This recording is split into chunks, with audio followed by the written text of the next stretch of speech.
सुंदर से धरोआ। श्री कृष्ण चाहे कुरूप हो और चाहे सुंदरता में टॉप करते हो, गुणैर्विहीनो गुणनाम भरोवा। चाहे अवगुण की खान हो और चाहे सब गुणों की खान हो। द्वेषी मयि करुणाम बुधिर्वा। चाहे मुझसे द्वेष करे चाहे कृपा करे, वो चाहे जो कुछ हो चाहे जो कुछ करे, कृष्ण सएवाद्य गतिर्ममाय। हमारी गति हुई।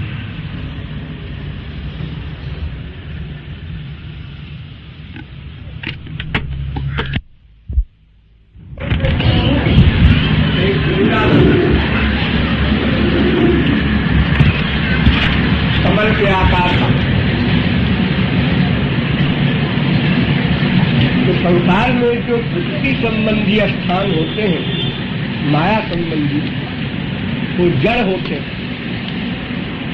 ये पृथ्वी है, जड़ है।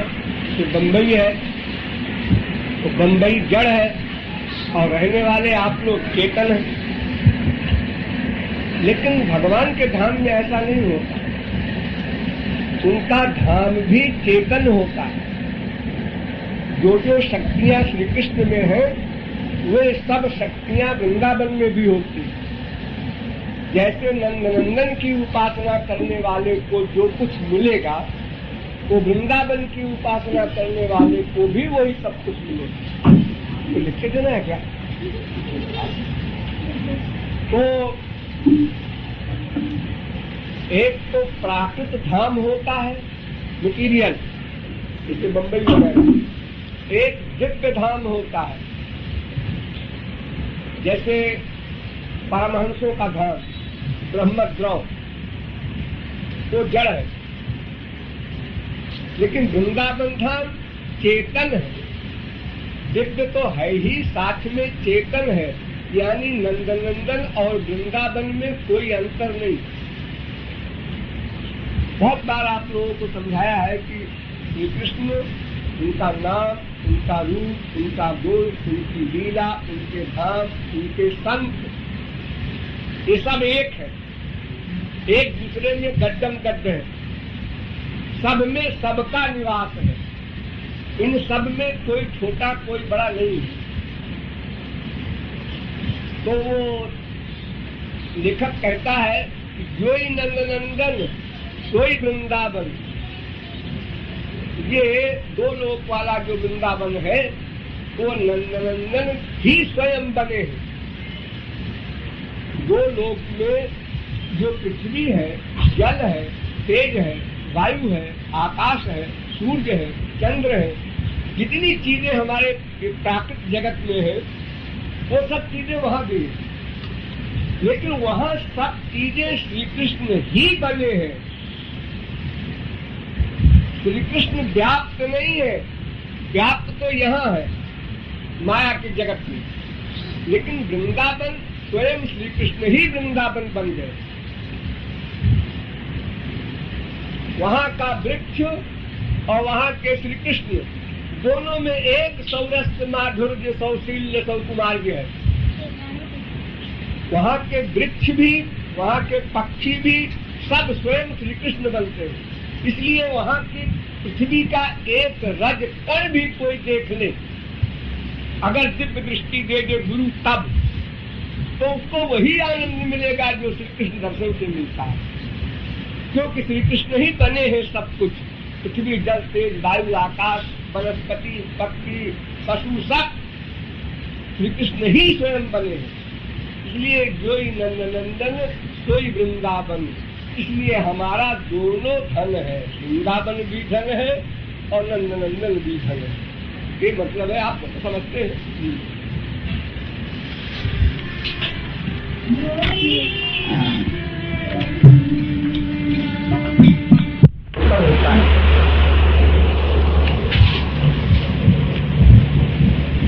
अंतःकरण से फील करना ये अलग बात है, और जानना ये अलग बात है। भगवत प्राप्ति आवश्यक है, भगवत प्राप्ति किस प्रकार से होगी, ये सब जानते हुए भी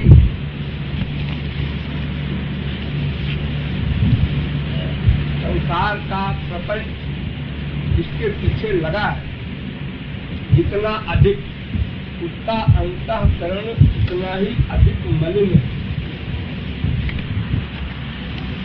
तो न मलिन चेतोपदेशक करोहो जगत, मलिन चित्त जो होता है उसमें उसकी प्यास की कमी होती है।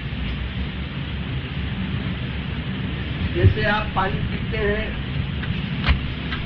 तो 1 घंटे बाद भी प्यास लगती है, 2 घंटे बाद भी प्यास लगती है, 4 घंटे बाद भी प्यास लगती है, लेकिन प्यास की लिमिट में अंतर होता है।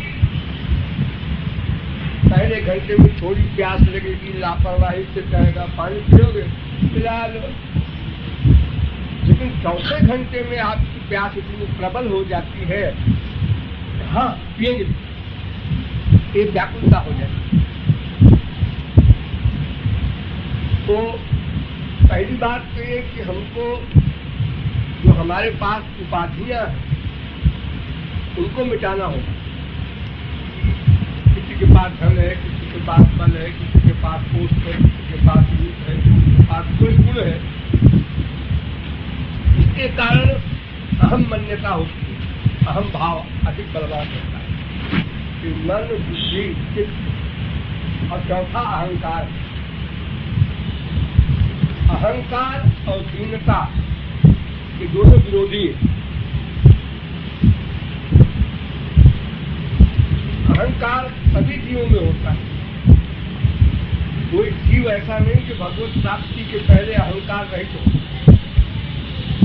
लेकिन लिमिट में अंतर होता है। तो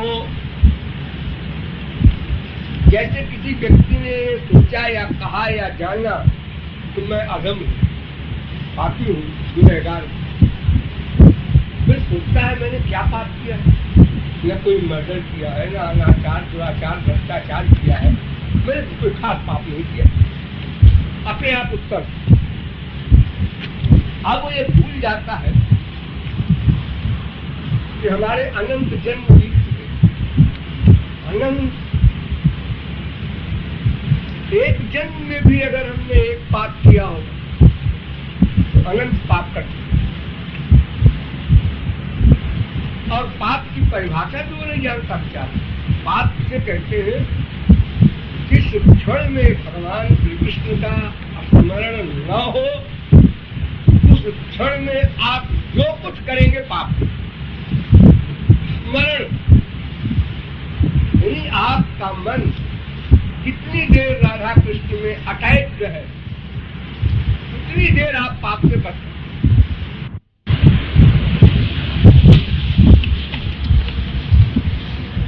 तो धृतराष्ट्र ने श्री कृष्ण से पूछा, जब सब कौरव मारे गए, उन्होंने पूछा महाराज मैंने कौन सा पाप किया था जो हमको इतना बड़ा दंड मिला कि मेरे सब बच्चे मारे गए और आपने मरवाया और मैं अंधा उनके नाम को रोने को बैठूं? मुझे स्मरण है हमने ऐसा कोई पाप नहीं किया। श्री कृष्ण ने कहा इसके पिछले जन्म में, उन्होंने कहा वो भी याद है, उसके पिछले जन्म में वो भी याद है, उसके पिछले जन्म में वो नहीं याद। श्री कृष्ण ने कहा कि 3 जन्म का तो हिसाब लेके बैठे हो, अनंत जन्म बीत चुके तुम्हारे, क्या गणित लगाओगे? अनंत -3 बराबर अनंत। तो तुम कैसे हिसाब बिठा रहे हो मैंने पाप नहीं किया? तो बड़े बड़ों की बातें हैं, लेकिन जो जीव निरंतर पाप कर रहा है, सम्मान से प्यार करते हैं पाप है, बिल्कुल पाप है। बाप से प्यार करते हैं पाप है, बिल्कुल पाप है। तुम्हें किसने अधिकार दिया माँ बाप बेटा अपने पति से प्यार करने? कहाँ लिखा है? वेद ने दिया, शास्त्र ने दिया, पुराण ने दिया। अपने देह में आसक्ति आसक्ति है कहाँ? किसने कहा तुमको कि देह में आसक्ति करो? अपने देह में भी क्यों करो? तुम जीवात्मा हो, तुमको मानव देह इसलिए दिया गया है केवल परमात्मा का स्मरण करके और संसार से परे हो जाओ। तो देव दुर्लभ शरीर है, ये इसलिए नहीं है कि माँ बाप बेटा स्त्री से प्यार करके और अपना 10-20 कोटी फ्लैट बना करके मर जाओ। इसलिए नहीं आए, तुम्हारे आने का उद्देश्य है बहुत मूल्यवान है। तुम भूल गए, तुम्हें नॉलेज कम, लिटिल नॉलेज बहुत खतरनाक होती। यहाँ वहां से सुन लिया तो पूरी बात नहीं समझते हो। ये पुण्य भी पाप, वेद में पुण्य पापे विभूय निरंजन परमं साम्यमुपैति। पाप तो पाप है ही, पुण्य भी पाप है, क्योंकि उसका भी बंधन होता है, स्वर्ग मिलता है। तो स्वर्ग क्या है? 1 लाख की जेल, और मृत्युलोक क्या है? 20 लाख की जेल, और नरक 30 लाख की जेल है तो सब जेल। फिर आएगा मृत्युलोक में कुत्ते बिल्ली गधे की चोरी होगी स्वर्ग से उठने के बाद। तो ऐसा है जैसे आपने बैंक में 1 लाख रुपया जमा कर दिया, शराब खर्च कर रहे हैं, साल भर में खत्म कर दिया। आप बैंक के पास जाएंगे अगर तो रुपया मांग ले तो बैंक वाला कहेगा चपला तो बाहर निकालो, क्या दिमाग खराब है? अरे तुम्हारा रुपया खत्म हो गया, तुमने बैंक में जमा किया नहीं, कुछ खर्च किया। तो मानव देह पाने का जो उद्देश्य है श्री कृष्ण प्राप्ति, वो सब भूल गए। कुछ लोग तो शुभ कर्म को अच्छा कहते हैं, शुभ माने पुण्य, जैसे माँ की से प्यार करना, माँ की सेवा करना, बाप की सेवा करना, बड़े भाई की सेवा करना, पति की सेवा करना, ये सब जो धर्म है लिमिटेड धर्म, फिजिकल धर्म, शारीरिक धर्म कहलाता है, अपन धर्म कहते हैं। तो वेद व्यास ने कहा कि भाई देखो, सबल पुरुषां परो धर्मो यतो भक्ति रथो क्षजे।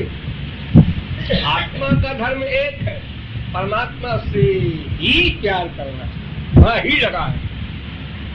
मामेकम शरणम व्रज, मामेव एव शब्द माने ही, केवल। अब इस प्लास्टिक को हम भूल गए, तो जो तमोगुणी है उनसे अच्छे रजोगुणी है। ठीक है, हम भाई डाका नहीं डालते, चोरी नहीं करते, अपना कमाते हैं, खाते हैं, रजोगुणी। और तमोगुणी जो दूसरे को ठग करके अपना स्वार्थ सिद्ध करता है, तो रजोगुणी कहता है हम अच्छे आदमी, एक खराब आदमी।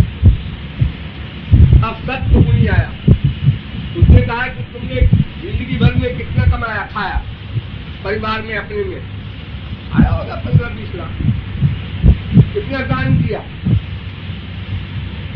दान वान नहीं करते तो तुम निंदनीय हो, तुमको दंड मिलेगा। स्पिरिचुअल गवर्नमेंट का, श्री कृष्ण का कानून है, जितने भी तुम्हारे शरीर का काम चल जाए, उसके अलावा पैसा दान करो। और अगर बहुत कम से कम पैसा भी किसी के पास है तो भी दशमांश तो करना ही। नहीं किया, जैसे पंजाबी गवर्नमेंट में कोई इनकम टैक्स का चोर होता है तो गवर्नमेंट जुर्माना करती है, ऐसे स्पिरिचुअल गवर्नमेंट के तुमने एक को नहीं माना, दंड मिलेगा, तुम नहीं हो। अब सात्विक व्यक्ति कहता है मैं अच्छा हूं। अब महापुरुष आया, उसने कहा तुम भी खराब हो, तुम स्वर्ग की कामना करते हो, अच्छे कर्म करते हो, तुम जो माँ की बाप की इन सबकी उपासना कर रहे हो, इस उपासना का फल क्या होगा? तुम्हारी असली माँ भगवान, ये माँ नहीं। कितनी माँ बना चुके तू करी सब तुम्हारी माँ बन चुकी अनंत जन्मों में। कौन तुम्हारा बाप नहीं बना, कौन माँ नहीं बनी? जितने जीव है ये सब एक दूसरे के माँ बाप, बेटा, स्त्री, पति अनंत बार बन चुके। अरे भाई मान लो किसी का बाप मरा, कहाँ पैदा होगा? अपने बेटे के यहाँ पैदा होगा। सुनिए क्या पैदा होगा। वो पहले बाप था हमारा, उसके फोटो की पूजा करते थे। अब हमारा बेटा हो गया, हमारे पेट में तो घूम घूम के चक सब्जी आ रहा है। अरे जो भगवान के लोग तो चला गया, उसको छोड़ वो ऐसे कई आदमी, बाकी का जन्म होगा और मनुष्य योनि में होगा। एक तो बड़ा कठिन है, लेकिन अगर हो भी जाए तो जिसमें अटैचमेंट होगा उसी के यहाँ जन्म होगा तुम्हारा। अगर कुत्ता बनेगा तो कुत्ते के बच्चे बनेंगे, क्योंकि तुमने बाप को बहुत प्यार किया और तुम्हारा बाप दुष्कर्मी था, वो कुत्ता बना मरने के बाद तुमको उसी कुत्ते का बेटा बनना पड़ेगा। Spiritual law. तो सिद्धांत जानना ये बिना महापुरुष की प्राप्ति के और बिना गहराई से समझे सबको धोखा है कि हम जानते हैं, वो भी जानते हैं। सब किताब पढ़ते रहते किताब पढ़ने से नॉलेज नहीं होती। देखो हर किताब में कहा गया है, वेद पहला हमारा उपदेश वेद का, भगवान का वाक्य, वो कहता है आचार्यवान सोच वेदो। देखो भाई मुझको मत पढ़ना कोई, आचार्य सिद्ध महापुरुष श्रोत्रिय ब्रह्मनिष्ठ से मेरे सेंस को समझना। अपने आप वेद पढ़ोगे तो सब उल्टा पलटा अर्थ कर डालोगे, तुम्हारे पास करेंगे। गीता इदंते न तपस्काय न भक्ताय कदाचित् तद्विद्धि प्रणिपातेन परिप्रश्नेन सेवया। गुरु की शरण ग्रहण करो, उसकी सेवा करो, फिर जिज्ञासु भाव से प्रश्न करो, फिर समझो, गहराई से समझो, तब तत्व ज्ञान होगा। गीता में क्या लिखा, बोलो ना, करोड़ कल्प गीता पढ़ो, हर जन्म में पढ़ते रहो। पढ़ा है लेकिन अर्जुन नहीं बन पाए पढ़ लिया, पास कर लिया, रामायण भाष, रामचंद्र भाष, किसी का भाष पढ़ लिए, लेक्चर देने लगे, बस इससे काम नहीं बनेगा। तो फीलिंग होनी चाहिए, फीलिंग। देखो एक व्यक्ति को अपमानित करता है, गंदे शब्द बोलता है, अंगार देख के नहीं चलता, जहां से धक्का लग गया रोड के ऊपर, अरे मामूली आदमी ने डांट दिया एक बड़े आदमी, अंगार देख के नहीं चलता। अब वो बड़ा आदमी समझदार, उसने कहा सड़क पर इससे हम झगड़ा करें, 10 आदमी इकट्ठे होंगे और बेइज्जती होगी हमारी, जो अभी तो अभी हम ही दो में बात है, तो हमको कहना पड़ेगा सबके आगे कि हमको इसने ऐसा कहा। अरे हटाओ, क्या करें, दुनिया चला गया। उसके साले ने, उसके जीजा ने, उसके दामाद ने, उसके बेटे ने अगर यही शब्द कह दिया, अंधे हो, हाँ हमको अंधा कहा। अब उसका चिंतन शुरू, फीलिंग फीलिंग फीलिंग फीलिंग, अब उसकी विरोध विरोध विरोध, अब दुश्मनी, अब चिंतन मनन कीर्तन भजन प्रणव भक्ति होने लगी और फीलिंग इतनी जबरदस्त होती है। देखो आजकल बच्चों के इम्तिहान हुए, परीक्षाएं हुई, हाई स्कूल इंटरमीडिएट, हजारों बच्चे फेल होंगे। अब एक बच्चा फेल हुआ, फीलिंग मैं फेल हो गया, क्या मुंह दिखाऊंगा, क्या कहूंगा लोगों को, क्या कहूंगा, मर जाऊंगा। सर्वनाश भी करा सकता है फील करना, और उत्थान भी करा सकता है। अगर दूसरे के विषय में हम फील करते हैं, उसने हमको ये कह दिया, अपना सर्वनाश हो। क्योंकि एक मोटी सी गधे की अकल की बात समझ ले मनुष्य, जीव माया के अंदर में जब तक रहेगा तब तक वो पाप ही करेगा। श्री कृष्ण का नाम मिलेगा तो भी सही नहीं ले सकता। वो भी अभ्यास करते करते, ध्यान करते करते करते करते भाव भक्ति पर जब पहुंच जाएगा तब राधा कृष्ण ठीक ठीक बोलेगा संत के पास जाएगा पहले, वहां भी अपराध करेगा, फिर धीरे धीरे धीरे जब जाते ही रहेगा, सत्संग करते ही रहेगा, धीरे धीरे जब अंतःकरण कुछ होगा, कुछ कुछ आंख खुलेगी, समझेगा। तो ये बात कि मैं सचमुच मायाधीन हूँ इसलिए कामी क्रोधी लोभी मोही सब कुछ अवगुण भरा है हमारे पास। कुछ दबे हैं, कुछ प्रबल। हर समय कोई व्यक्ति कामी नहीं रहता, हर समय कोई क्रोधी नहीं रहता। इस समय आप लोग बैठे हैं, कोई देखेगा देख कहेगा ना सब महापुरुष। एक जगह किसी ने एक सेंटेंस कह दिया, क्या ढोंग करते हो चंदन लगा करके और ये माला डाल के उसमें जपते रहते हो। अंदर लगा तो पिंच किया अंदर जाकर के बदमाश इसने कुछ भूमिका, वो सही कह रहा है। और जो कहता है महात्मा जी आए नमस्कार करो, वो झूठ बोल रहा है। जाने ने मुझे कुछ कह देता है महात्मा जी। महात्मा शब्द का अर्थ भी नहीं मालूम। तो फीलिंग हमको ये होनी चाहिए कि त्रिनाद सुना करो सही सुना। गौरांग महापुरुष ने पहला उपदेश यही किया, पहला श्लोक यही बनाया कि अपने को आधम पतित गुनहगार बार बार आंसू नहीं आते ये फील करो, मैं इतना अहंकार क्यों है, क्या है मेरे पास, तो अपने प्रभु के आगे दो। अरे अगर अहंकार हो भी तो संसारियों के सामने हो तब मान लेते हैं, है तो वो भी गलत। लेकिन चलो कुछ मात्रा में ठीक है वो, लेकिन उनके सामने तुम अपराधी नहीं मानते, अपने को दीन नहीं मानते, और अपने को तुम क्या मानना चाहते हो कि तुम्हारे आंसू नहीं आते। फीलिंग की कमी, फीलिंग बढ़ाना चाहिए। बार बार फील करने से ही वो बात सब बन जाएगी। अभ्यास करना होगा। कोई भी चीज संसार की हो चाहे परमात्मा की हो, अभ्यास से ही बनती है। जितना अधिक समय दे व्यक्ति उतना ही उसका उत्थान होगा। और पिछले 24 घंटे में 1 घंटे साधना कर लिया तो क्या होगा? यह होगा क्योंकि एक नगर बना के लोगों को बचा लेगा। नास्तिकता की अंतिम सीमा है वाक्य। अवश्य में वो भोक्तव्यम कृतम कर्म शुभाशुभम सिद्धांत गीता का चैलेंज है। नास्तिक भी कहता है it is as sure as death. Death तो बिल्कुल मुस्तकिल है, उस समय होगी, वही हो।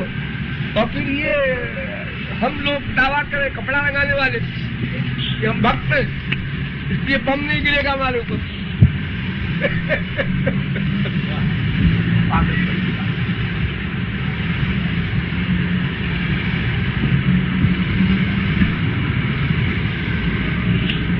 कहना कि उसमें भक्त लोग आके रहेंगे उस नगर में, तो ये बम गिरने की तारीख पहले डिक्लेयर होगी, तब तो लोग आएंगे वहां रहेंगे।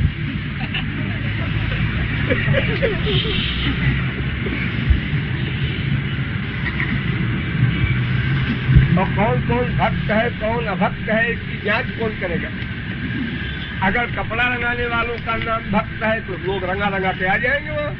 उनका लगता है बाजार में तमाम धोती कपड़ा बिकता है गेरुए रंग का, पहन के लोग आ जाएंगे। चलो भाई बचना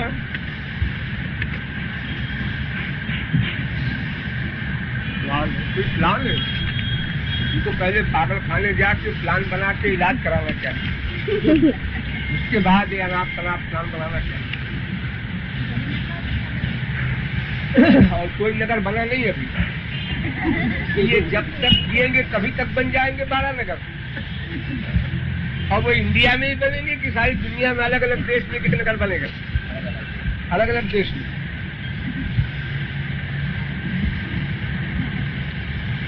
अमेरिका में तो बना है, ये अमेरिका में एक जगह बनी है, बहुत मोटी चद्दर है उसकी पत्थर की, उसके अंदर 15 में बनाया है कि बड़े बड़े आदमी वहां बच गए। लेकिन सवाल तो ये है कि जिस समय एटॉमिक युद्ध होगा और बम गिरा तो आपको इतना भी टाइम नहीं होगा, कमरे में भाग जाए, भस्म हो जाएंगे वही। वो कंधरा में कौन जाएगा? अरे देखो, मामूली सा गैस कांड हुआ है भोपाल में, जो भागे हैं उनको भी पीछे गैस ने समाप्त कर दिया है। भागने वालों का भाग नहीं सकते।